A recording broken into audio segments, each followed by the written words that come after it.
Good afternoon, everybody. This is Diego Fossati. I am the Associate Director of the Southeast Asia Research Center here at City University of Hong Kong. It is a pleasure to welcome you to today's seminar, the fourth of our semester.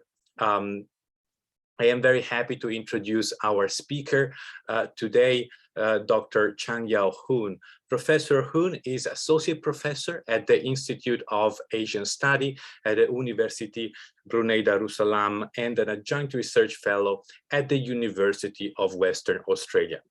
He specializes on the Chinese diaspora, identity politics, multiculturalism, China-ASEAN relations, and religious and cultural diversity in contemporary Southeast Asia. His latest books include Contesting Chineseness, Ethnicity, Identity and Nation in China and Southeast Asia, Southeast Asia in China, Historical Entanglements and Contemporary Entanglements, and Stability, Growth and Sustainability, Catalysts for Socioeconomic Development in Brunei Darussalam, and the forthcoming Christianity and the Chinese in Indonesia, Ethnicity, Education, and Enterprise. The talk that Professor Hoon is giving us today is based on this last book. As usual, we will follow the seminar format that you are familiar with. That is, we have asked our speaker to prepare a presentation of about 40 minutes, after which there will be plenty of time for questions and answers from the audience. The title of today's talk is Christianity and the Chinese Diaspora and the Chinese in Indonesia, Ethnicity, Education, and Enterprise. Professor Hoon, the floor is yours. Thank you. Thank you very much, Dr. Fossati. Appreciate your kind introduction and also for the invitation from CTU, Southeast Asian Research Center. And thank you to Kevin, who has been organizing this as well. Okay, let me first share my slides. Okay.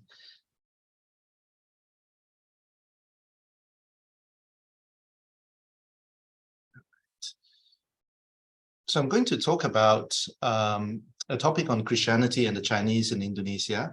This is a talk that's based on my forthcoming book with University of Liverpool University Press that will hopefully be released by mid this year.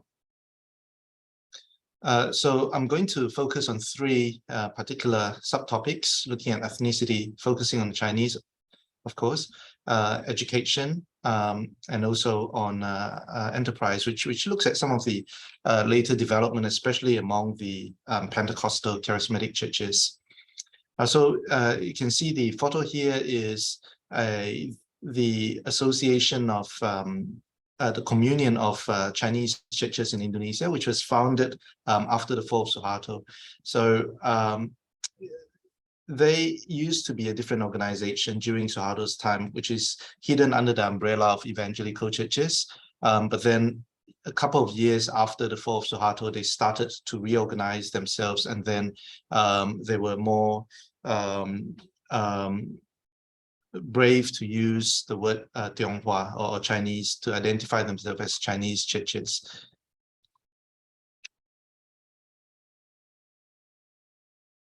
Now, as we know, in 2016, there were two very large mass rallies that took place in Jakarta before the 2017 gubernatorial elections, in which Ahok was one of the candidates. And these two protests were at a scale of between 150,000 to 500,000 people. People took to the streets, and this was unprecedented in terms of its scale after the May 1998 riots. So it brought back a lot of memories, especially collective memories for the Chinese who were one of the victims of the May 1998 riots. So these mass rallies in Jakarta demanded for this action to defend Islam.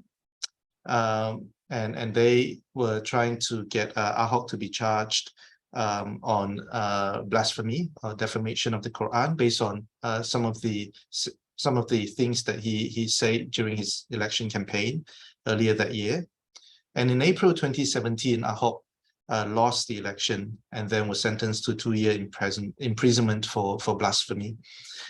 And such incidents actually raised, issues on not just Ahok's ethnicity as an ethnic Chinese, but also his religion as a Christian. So having this double minority identity as a Christian and a Chinese made him especially vulnerable to public politics in Indonesia.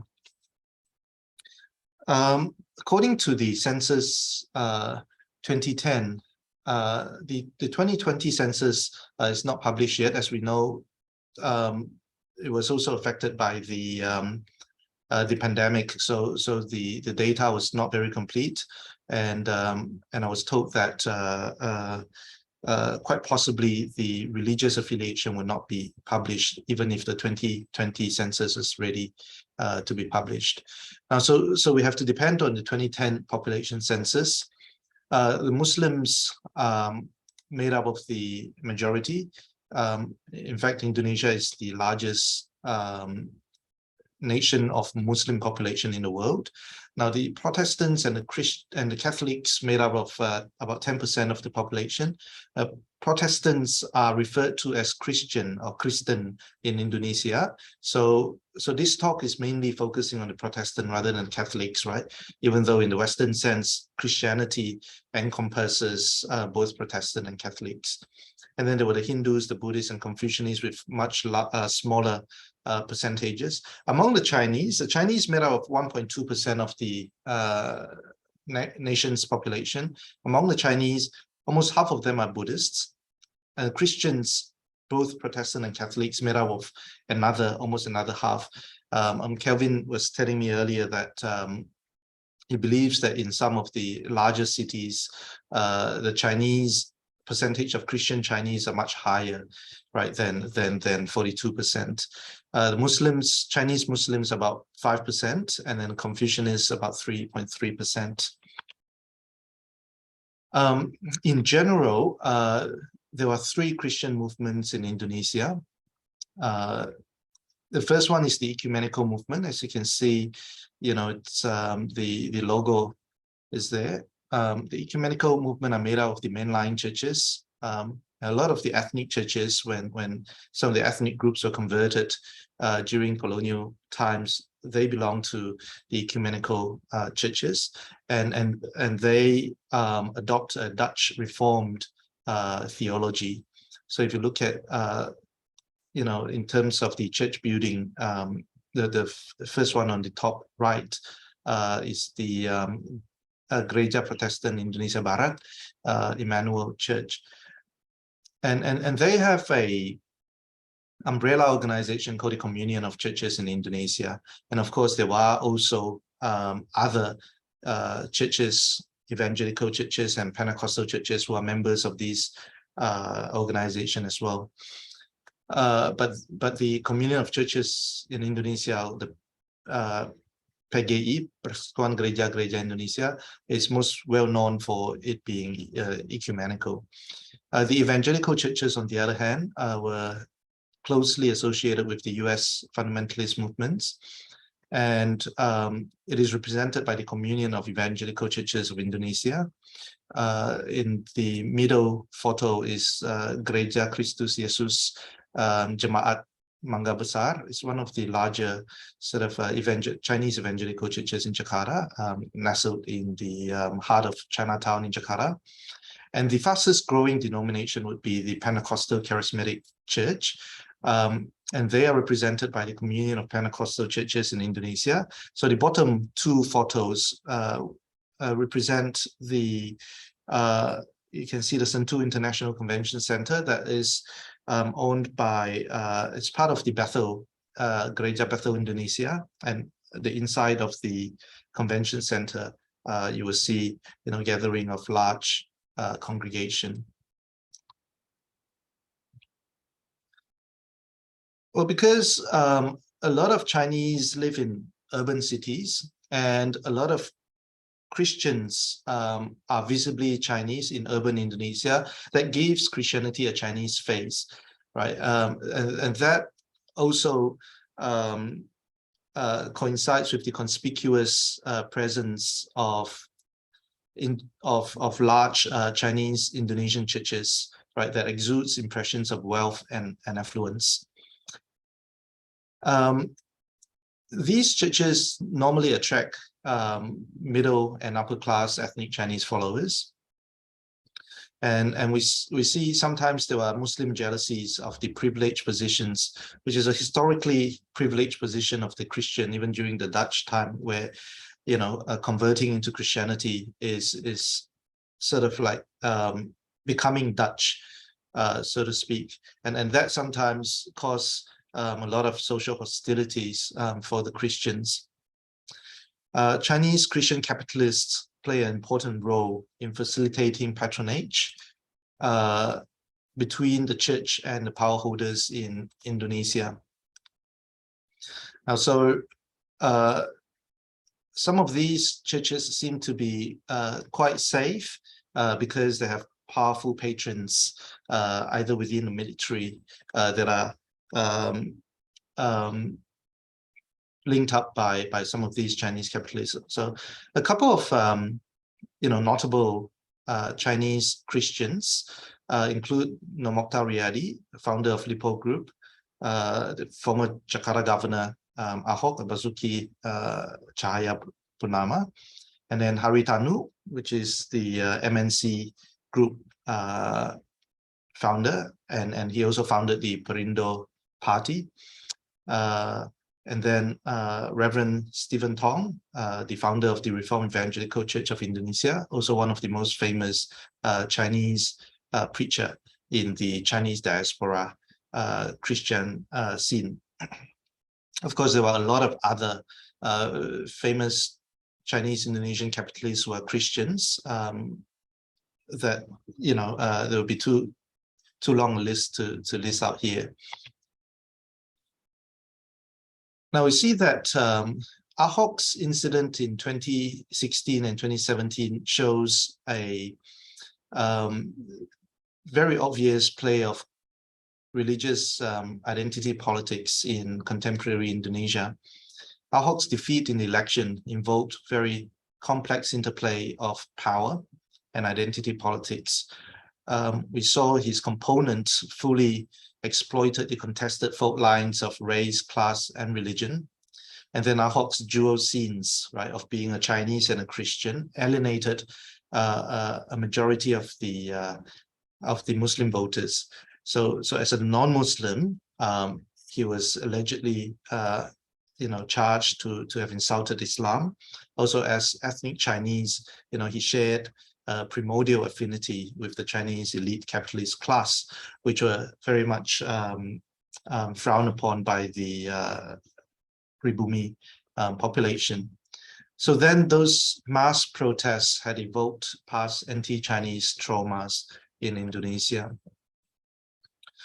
We see that also the incident of anti-Ahok movement could be read in a larger context of a rising religious intolerance after the fall of Suharto, where scholars describe this as a conservative turn since 2004, that we saw moderate Muslims become more conservative, right? Indonesian Muslims were characterized by a lot of Western scholars as the smiling face of Islam, but that is no longer the case.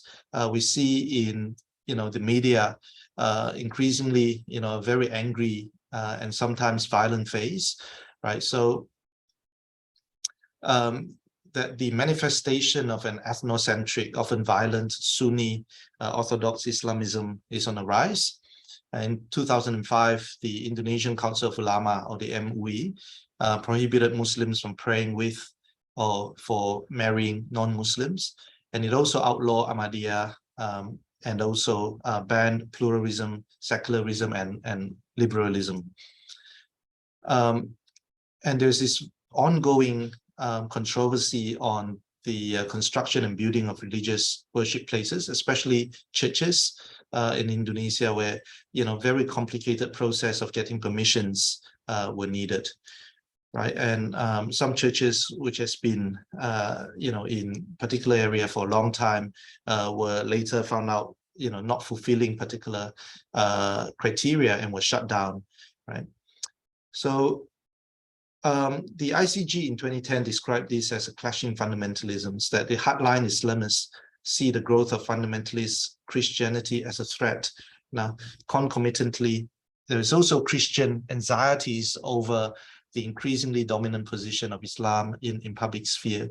So we see, there's a shift in public sphere where Islamic expression is becoming more and more conservative, compared to a more secular kind of outlook, especially if you look at Sinetron and other popular culture expressions, right? So if you see the photo on the right, the banning of Ahmadiyya, and then what happened to the Rohingya has also led to some repercussions in Indonesia. There were Chinese temples that were bombed because of the perceived affiliation of Buddhist oppression of Muslims in Myanmar. And then the last photo on the bottom right is a large-scale Christian rally that was held by a trans-denominational Christian organization that was headed by the Bethel Church, a Pentecostal charismatic church, which used the Bung Karno Sports Arena complex, which is a very large area, and so with a very conspicuous expression of Christianity, which I will explain towards the end of the talk. Now, so my forthcoming book aims to fill the gap, the gap on the literature of Christianity in Indonesia, which itself is quite scarce, and the literature on Chinese Christianity itself is even less, right? This is partly because of the low profile status of the Chinese churches due to New Order stigma. So a lot of Chinese churches has deliberately maintained a low profile so that it's not identified out as a Chinese organization, right? So nonetheless, the Chinese or the churches, Christianity has played an important role in maintaining a particular form of Chineseness. After the shutting down of Chinese schools in the mid-60s, a lot of Chinese parents then had to send their kids to Christian schools, right? Because of the reputation of those schools and also the discipline of those schools, and also because state schools are just turning away Chinese students because of the discriminatory policy, right? So that didn't leave the Chinese parents with a lot of options. So Christian schools then played an important role in absorbing Chinese students and expanding itself, and also that became a very fertile ground for the evangelism and conversion of the parents as well, right? So Christian and Catholic schools then, had benefited largely from the ban of Chinese schools, and they then became site of the maintenance of Chineseness. Now that Chineseness is not as what we understood it to be in a cultural sense, because they don't teach Chinese, they don't speak Chinese, but then it is more of a site for the maintenance of a social class identity. So where a lot of middle class and upper middle class Chinese send their kids to these schools, and then the schools then became a bubble in which Chineseness is being maintained, and in which Chinese ethnic Chinese students were segregated from the mainstream society. Now, so in this book, I divided it into 4 parts. Parts 1 look at studying Christianity in Indonesia, where the 3 chapters looking at concepts, history, and also my methodology. And part 2 looks at Christianity and the ethnic Chinese, looking at Chinese Christian churches, the negotiation of identity and religion, and also Chinese philanthropy. And part 3 looks at Christianity and education. Now, this is the part that I'm going to explain a little bit more later.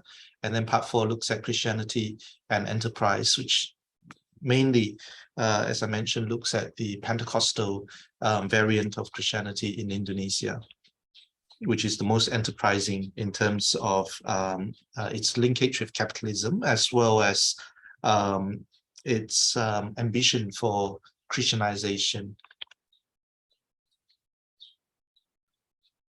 Now, how did I stumble into this research? When I was doing my PhD from 2003 to 2006, I mainly focused on the Chinese identity in post-Suharto Indonesia. I came from a Chinese Christian background in Brunei. So I grew up in a small Chinese Christian church in Brunei, very evangelical in its outlook and fundamentalist. And so when I was doing my PhD, I deliberately avoided religion in my study of Chinese identity, because I felt that, I did not want to touch on something that is so close to my own identity. In 2008, after I finished my PhD, with my previous supervisor, Professor Lim Parker, and another colleague in Indonesia, Professor Raihani, we won an ARC discovery grant to look at education for tolerant and multicultural Indonesia. And I was tasked to conduct the research in Christian schools, whereas my other colleagues were looking at state schools and Islamic schools.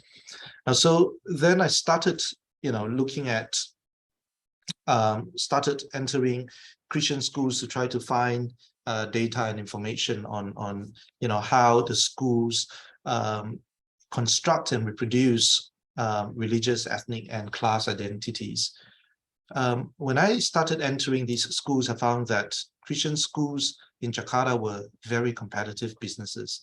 Right? It was very hard for me to penetrate into the schools. They would not give me permissions to talk to anyone. They would not even allow me. It's a gated community. They would not even allow me to go into the school. So I had to use a lot of social capital to gain access. And I found that eventually a lot of these schools were controlled through church synods, right? And so the senior pastors had a lot of power in deciding the operations of the school. And so I began to use my network to get introduced to church leaders who then, after understanding and learning about my own identity background as being a Chinese Christian, middle class, educated, and so on, then they eventually opened door for me to conduct ethnography research in these schools. And then when I was doing research on the schools, I found that there was a lot of interplay between the church and the school, right? As I mentioned just now, the school then became an important site wherein church membership also grew, because the kids, the school children often were converted in church camps, in school camps within the schools, and then they eventually converted their parents or brought their parents to church and so on. So it's a very important site for religious conversion to happen. And then I got interested to look at Christian churches through the school research. So between 2008 and 2016, when I was an assistant professor in Singapore, I then conducted a lot of field trips in Indonesia, about 3 trips per year, to look at various aspects of Chinese Christian churches and schools and so on.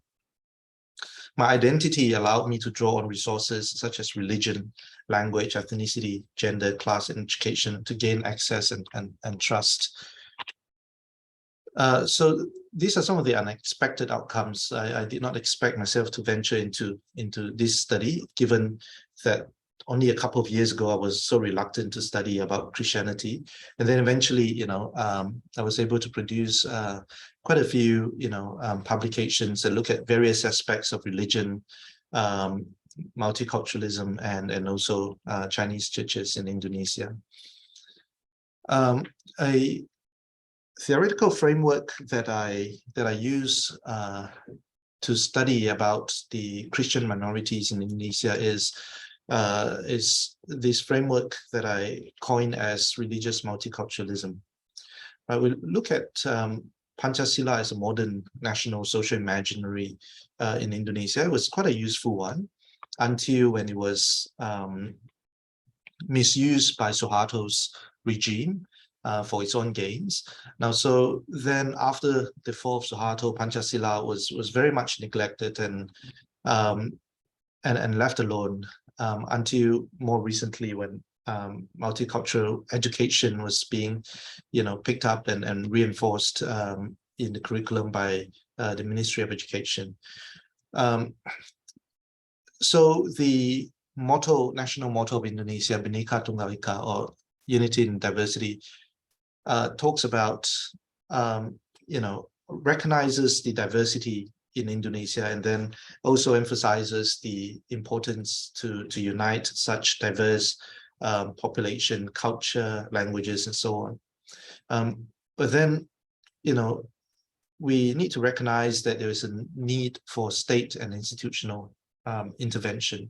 This is where multiculturalism as a framework could be quite useful, because multiculturalism has been used by many countries in the West to try to accommodate its diverse population. But then it was mostly looking at culture and looking at migrant culture, how that can be accommodated in a predominantly white culture, white state.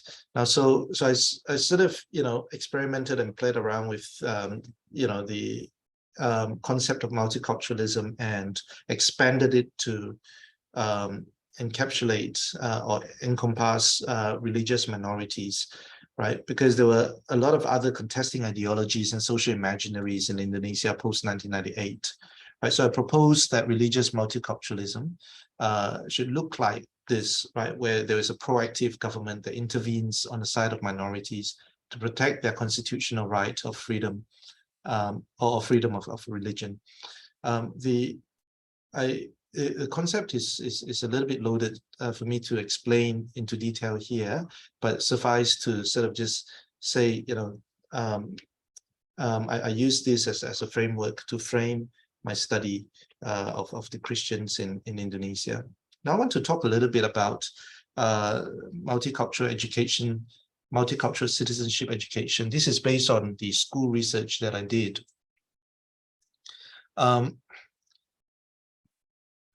William Licker talks about how segregated religious schools lack capacity to provide an adequate citizenship education. But he thinks that religious schools actually set students aside and prevent them from exercising or participating as full citizens, right? So he believes that they're a bubble. However, my two colleagues argue that religious schools can also become a significant site of multicultural citizenship education, wherein citizenship rights are taught, cultural and religious differences are welcomed and valued.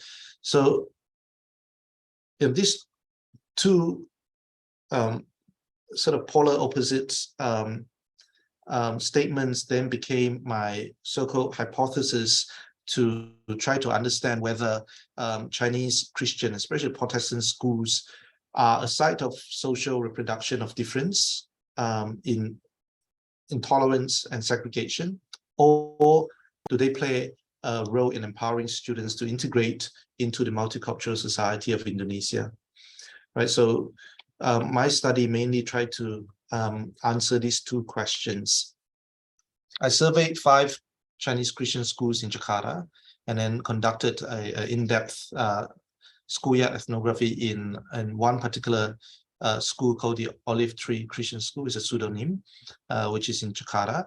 And I stayed considerable amount of time in two different campuses, which are located in two different neighborhoods. So from Monday to Friday, I would be at the school at 7 a.m. and then I'll leave at 3 p.m. Conducted interviews and focus group discussions with school administrators, pastors, teachers, counselors, students, and parents.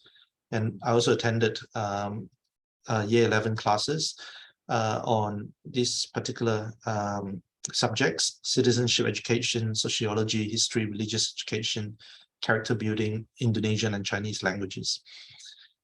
I observed the school assemblies, weekly chapel services, playground, canteen, looking at who talk to who sit with who, gender dynamics, class dynamics, ethnic dynamics, language they use, words they use, and so on. And then look at how students socialize before and after school, and also their in-class behaviors at both campuses. So that was a kind of ethnography, if you like, in a snapshot. And I found that, the Christian schools are sites where students' religious subjectivity is constituted and inscribed through disciplinary technologies, especially the religion class and also character building class. These two subjects are most central in inscribing a particular form of religious subjectivity in the students. It's textbooks, the materials that were used, and also the rituals,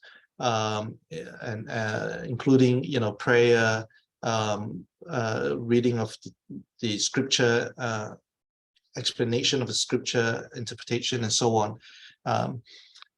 Some schools, however, also serve as a site for Christian mission, evangelism, and conversion, as I mentioned earlier. The homogeneous school environment, most of these schools are populated with majority of Chinese, ethnic Chinese students, with a handful of non-Chinese and non-Chinese students. Most of these Chinese students, a lot of them, about 30% of them are Buddhists, and then some are Catholics, and then a large majority of them are Christians. And in this homogeneous school environment, a lot of Chinese students have very little contact with their pribumi or their non-Chinese counterparts, right? My informants informed me that, some of the non-Chinese that they came across were the security guards, some of the teachers, and the helpers in the canteen and the cleaners and so on. But there were very few non-Chinese that they grew up with in the school environment. Parents are quite apathetic, understandably, because a lot of their parents are business. They hold a business, they have a shop, or they've got a business and so on. So they put their kids in Christian schools in order for them to get a safe and disciplined education, right? So really just leave the educating part and discipline part entirely to the school. So then the students cocoon in their own ethnically defined and religiously homogeneous bubble. And the Muslim pribumi, who are ethnically and religiously different from them, are then always the subject of vilification and demonization, sometimes even in classes. Yeah. The role of parental education, the habitus of the home, and the socio-economic class are central to the development of the habitus of tolerance. So the way in which they exercise, they understand, and they embody tolerance is very much an influence or reflection of what their parents actually, the attitude that their parents hold towards the pribumi at home, right? And also the habitus of discipline in school. Now, so this is, again, in a nutshell, some of the conclusions that I had on the school research. I'm going to jump now to the last section that looks at religious aspirations of urban Christians. Now, this mainly characterizes the Pentecostal and charismatic variant of the Indonesian Christianity, where a lot of these churches were founded by ethnic Chinese and continue to have large Chinese congregation, even though they do not identify themselves as an ethnic church. So the urban Christians in Indonesia are visibly middle class. The evangelical and Pentecostal churches were known to be apolitical. The Pentecostal work ethic are compatible with post-industrial capitalism, especially neoliberal economies. They come to fill the gap in which the government or the state is lacking. Prosperity gospel, accumulation of capital are seen as a sign of blessings from God, which is quite common among the Pentecostal churches. And there is a strong emphasis on evangelism, which is, in preparation of the other world, right? Otherworldly pursuit, life after death, and also the dominion theology. Now, this is more recent in the past 2 decades, especially in Indonesia, which focuses more on these worldly kind of values in which, they encourage the Christians to take ownership and hopefully to dominate major institutions of the world. Now, so dominion theology is reflected in this Seven Mountains theology, which became very prominent and very popular among the Pentecostal Christians in Indonesia. This Seven Mountains theology was a vision received by two prominent American evangelical leaders, Bill Bright and Lauren Cunningham. And it is an extension of the dominion theology, which argues that God's plan for human to have dominion over the earth and its animals. So it's a belief that Christians are biblically mandated to control all earthly institutions until the second coming of Christ. These institutions, if you look at the photo at the bottom, the 7 institutions include business, government, family, religion, media, education, and also entertainment. So the theology advocates for Christians to reclaim the 7 mountains of culture, and it's closely associated with the New Apostolic Reformation and also the conservative Christian right movement in the USA. Some of Trump's most famous supporters actually come from this camp of Christian evangelical Christian right movement in the United States.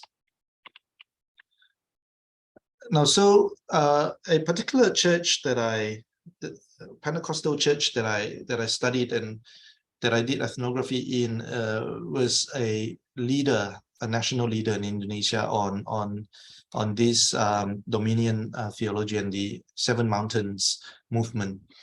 An example is this Rise Up Indonesia in 2014, which is a movement, a trans-denominational movement, but it's led by a Pentecostal church, even though it claims to be trans-denominational or ecumenical, so to speak.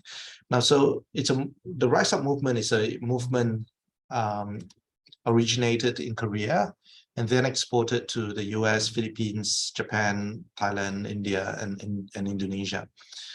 So Rise Up Indonesia was jointly organized by the Indonesian Prayer Network, which is a very large network, again, which claims to be trans-denominational, but then was led by one particular Pentecostal church, and then also Rise Up Korea.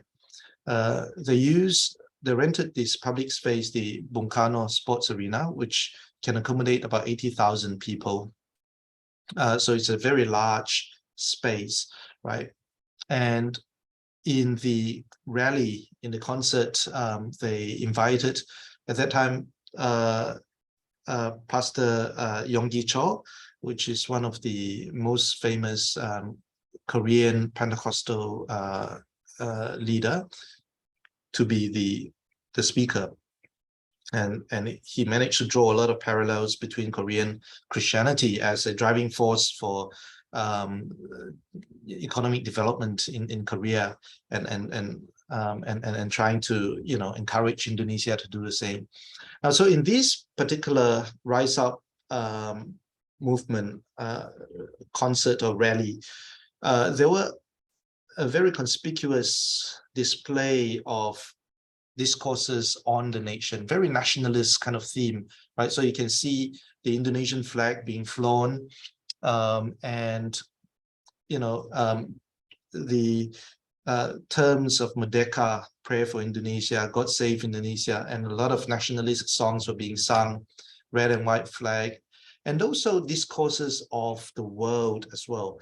So it's not only about the nation, but it's also an international movement where all of these concerts that I went to would have flags, normally flags of the entire world, more than 160 nations, and also a globe in the center to remind the celebrants or the followers that the vision or the ambition of evangelizing the world, right?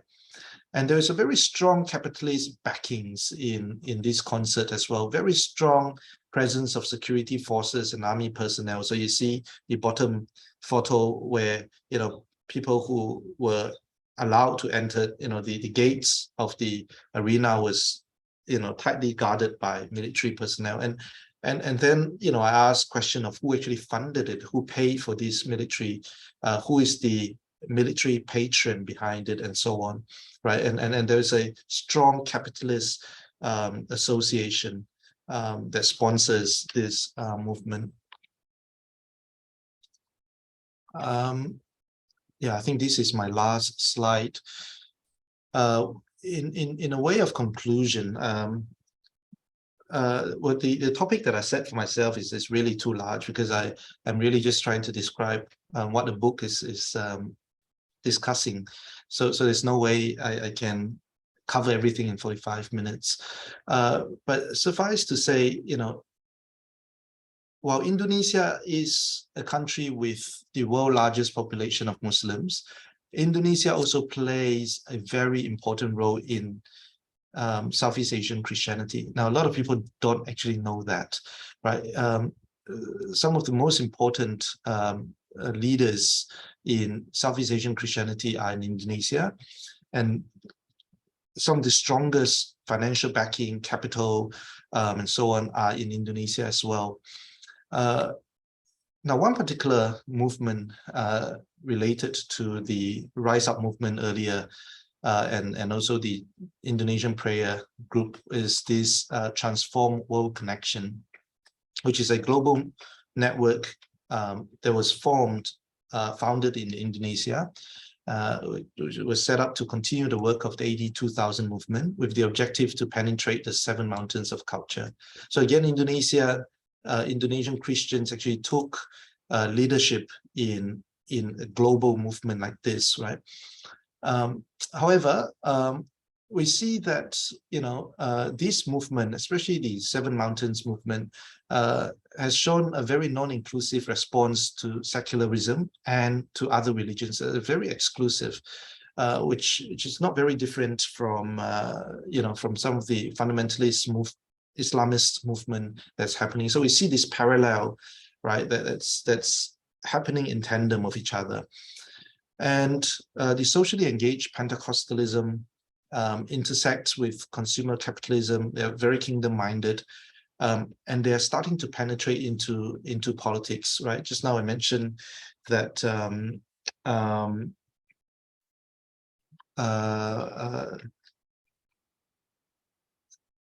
this particular Harry Tanu, he founded a political party, and then he ran for vice presidency a couple of years ago. And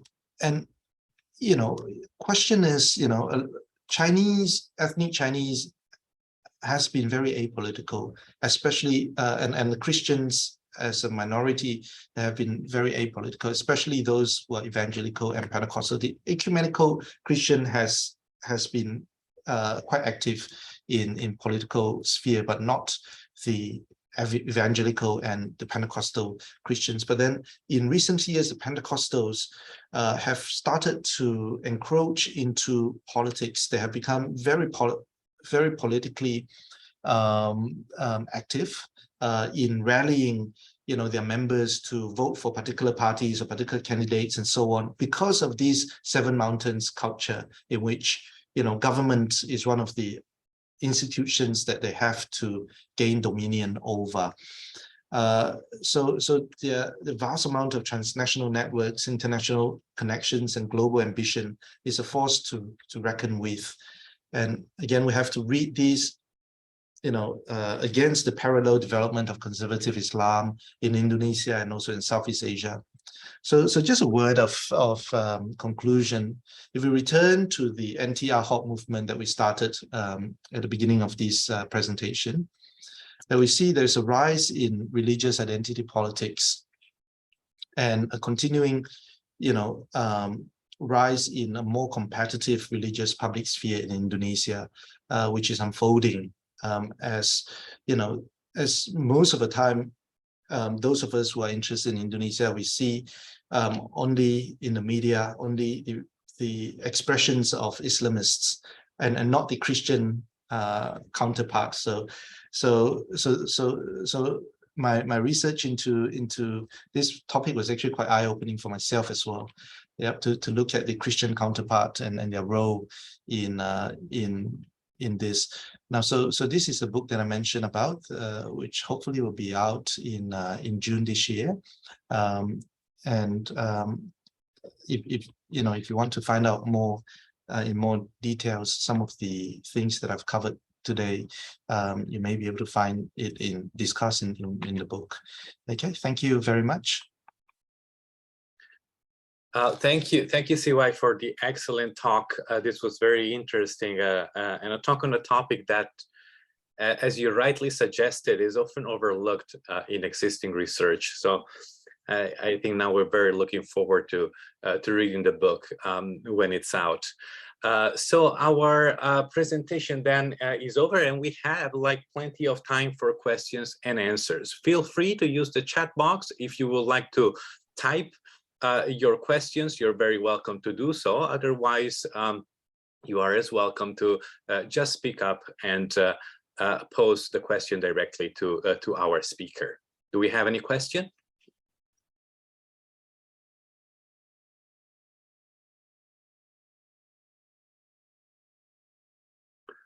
Okay, I see some in the chat. There we have a couple of questions from Ivan. I'm just going to read the question just in case they will not be visible in the recording. The first is, what's the latest religious trend in young Chinese Indonesian Christian populations? The question is asking if they are become more or less religious, like over time. So a question on change over time. Perhaps also how have these new religions have been responding to the growing cloud, to the growing influence of radical Islamic movement that you referred to during the presentation. Second part of the question, have you looked into the correlation between religiosity in Chinese Indonesian Christians and their political views, domestically, party affiliations? CY, towards the end of your talk, you were mentioning how these movements are encroaching over the political sphere, and in fact, they had the very same questions. Have they developed more or less stable party, perhaps not party affiliations, but at least some sort of a preference that goes beyond just supporting a certain candidate that is specific, that is perceived as being close to the denomination? Or is it something more stable or more systematic emerging? Okay, well, thank you very much for the two questions, Ivan or Ivan. The latest trend among the young Chinese Indonesian Christians, well, my study actually ended in 2016. So my fieldwork was, the bulk of my fieldwork was done from 2009 to 2015, really. So I don't actually have the latest trend, so to speak. And as you know, religiosity is incredibly difficult to study. It is very difficult to define as well. How do we define religiosity?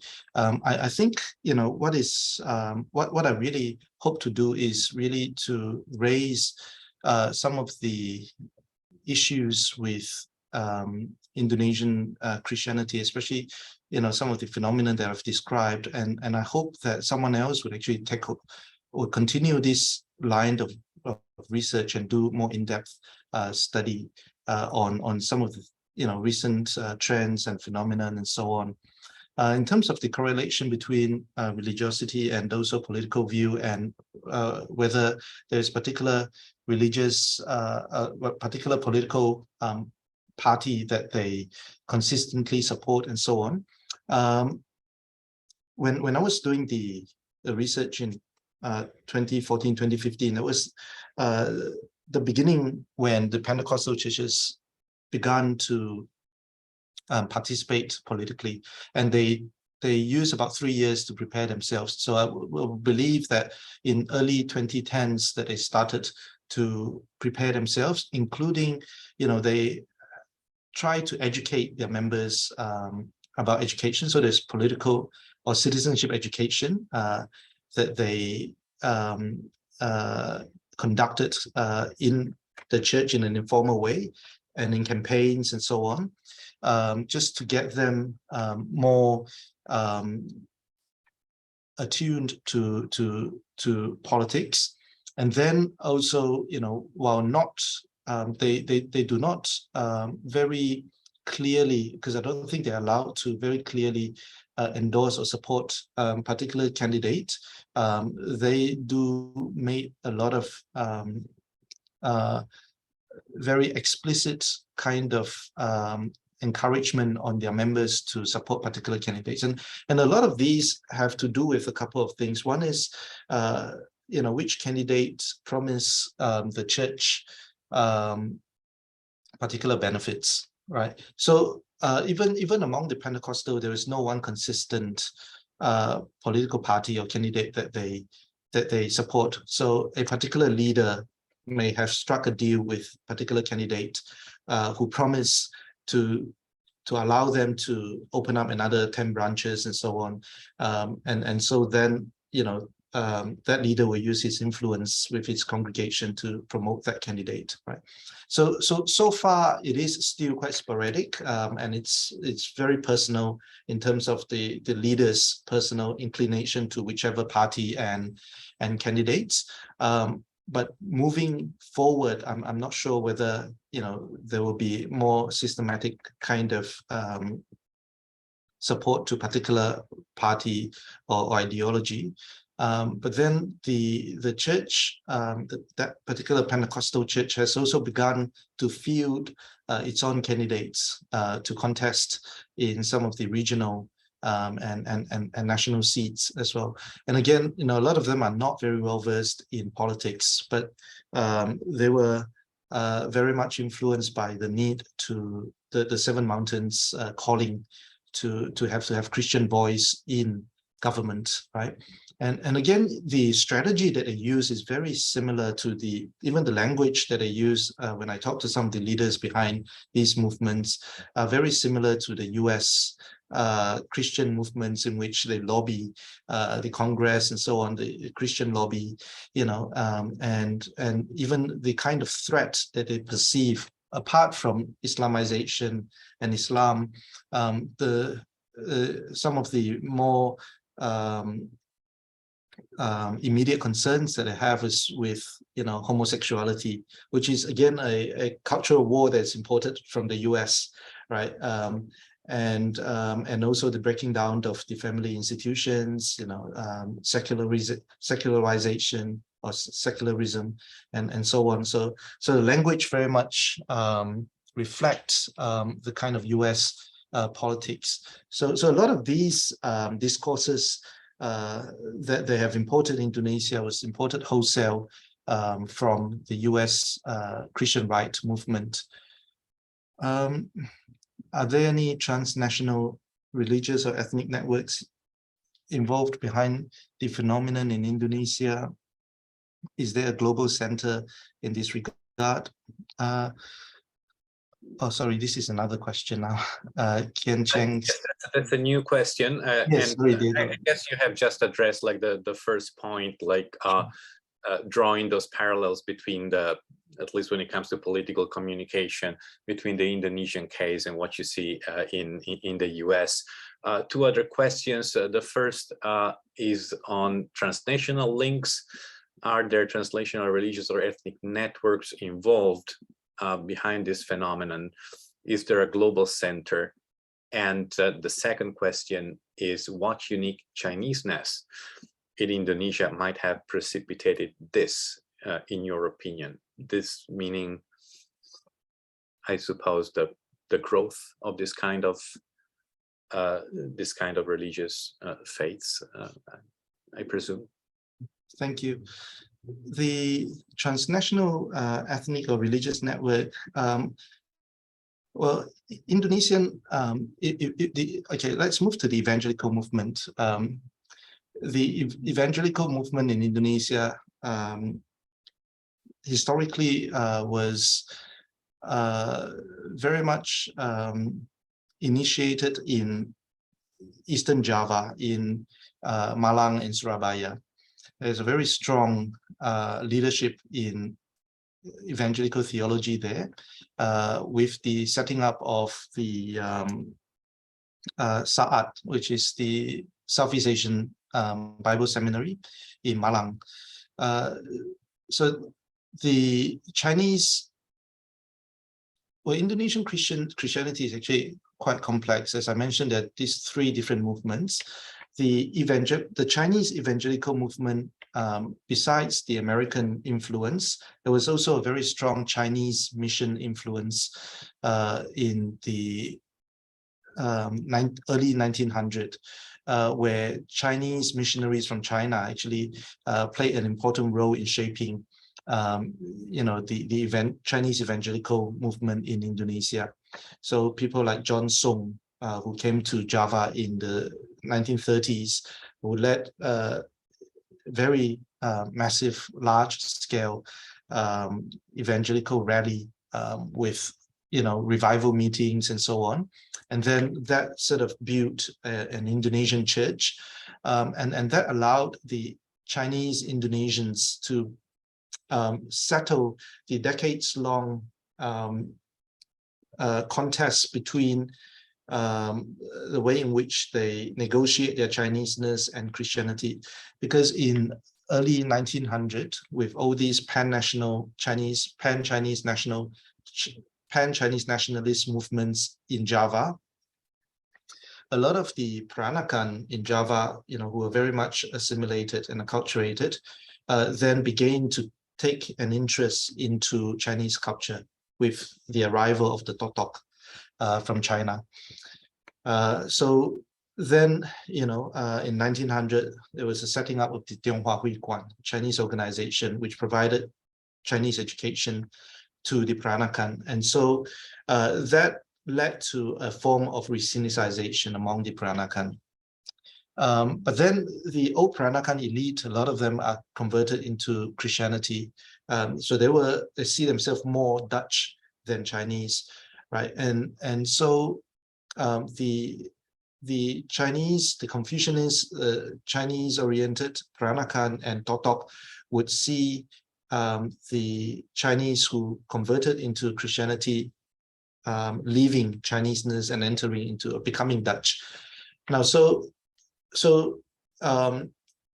conversion into Christianity on one hand gives the Chinese a higher social status in terms of social class, and more mobility to allow them to identify with a Western modern religion, right? But on the other hand, also painfully remove them from the Chinese community. So there were a lot of debates in the newspapers in 1920s and 1930s about Chineseness, Confucianism, and Christianity.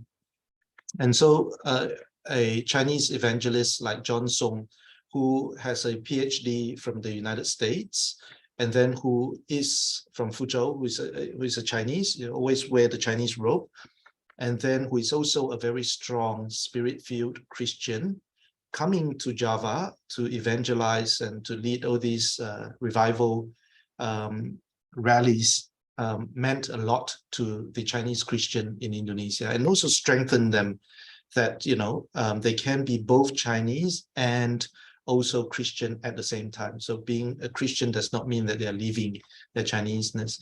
So then John Song's very close co-worker, Andrew Gee, spent some time in trying to build the Chinese church in Indonesia, and then trying to build capacity for Chinese pastors in Indonesia. And so he in the 40s then built the Southeast Asian Bible Seminary in Malang, which then became a very important center of Chinese theology in Southeast Asia, right? During Suharto's time, the seminary has been a lot quieter and more low profile, because they were trying to go below the radar. But then, now they started to re-engage with, larger international networks and organizations. So one of these transnational networks for the evangelical is the CCCOWE, which is a Chinese Chinese Christian Coordination for World Evangelism, based in Hong Kong.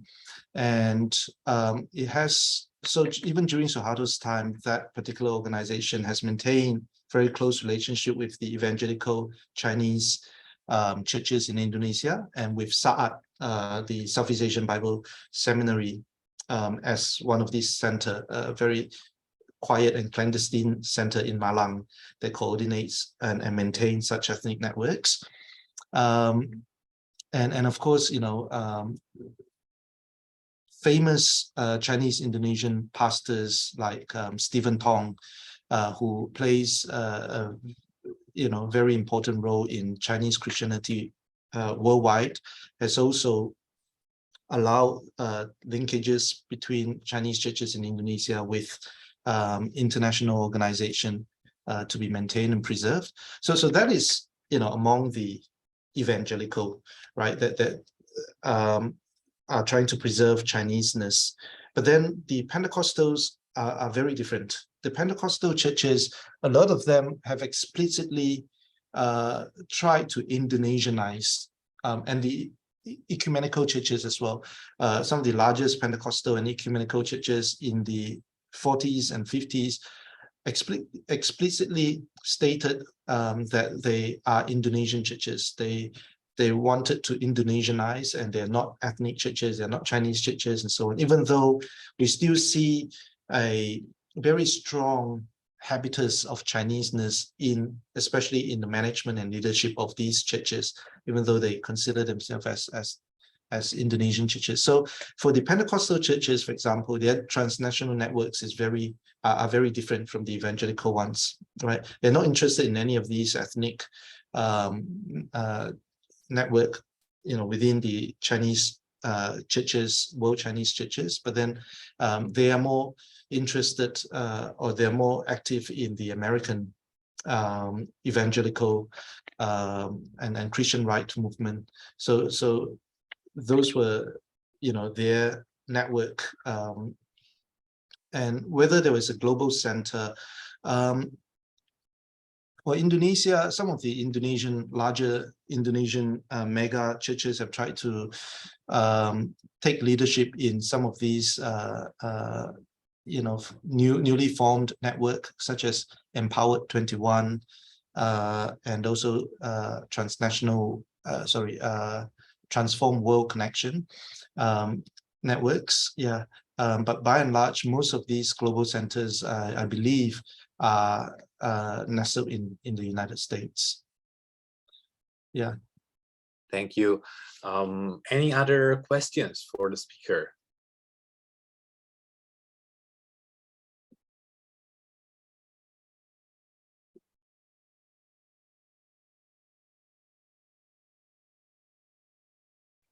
I actually meant to ask you something about what you presented about, like the Chinese Christian schools. You painted a picture that is not very flattering of these schools as inward-looking, exclusive bubbles of sort. You also mentioned how, at least at the beginning, this was part of a comparative project where you were also studying Islamic schools and other types of schools. So I'm wondering if you can say something about how this, what you have studied, what you have witnessed in these like Chinese Christian schools, how does that compare with what you see in these other schools, and especially Islamic schools? Are they any more inclusive, if not on religious grounds, at least in terms of like a social class or other factors? Yeah, well, thanks for raising that question, Diego. The Islamic schools are incredibly complex and diverse, right? So in Java, most of them are pesantren. The pesantren cater mostly for the lower economic class. So in terms of, class, there's a huge difference between the Chinese Christian schools and the pesantren. Some of the pesantren are very inclusive and very progressive. Others can be very insular and very conservative. And then there are also the madrasas. Some of the madrasas provide very modern curriculum. And the madrasas, also there were some of them that are catering for the lower social class, and also some that are catering for the middle and upper class. So in other words, I think, in these schools environment, I noticed that social class is a very important determinant in the school outlook, and also the kind of identity that they instill in the students. So when we consider, religiosity and religion, and also other identities such as culture and language and different provinces and so on, social class, I believe, is also a very important aspect, that allows us to understand the school's positions. Thank you. Any other questions?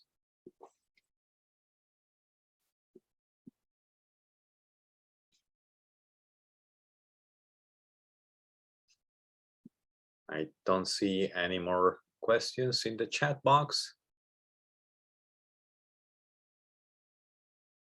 Okay, well, if that is the case, please join me in thanking our speaker, Professor Hoon, for this very enlightening talk. Thank you very much for joining us today. CY. Thank you very much. All right. Okay. Thanks. Thanks again. Before we leave, let me just remind you about our next event. It is scheduled in a couple of weeks on April the 18th. We will have another guest for our 5th and final seminar this semester from Singapore. Dr. Sebastian Detman from Singapore Management University will be speaking about the Malaysian elections. So another seminar that promises to be very interesting. Thanks for joining us today, and enjoy the rest of the week. Thank you.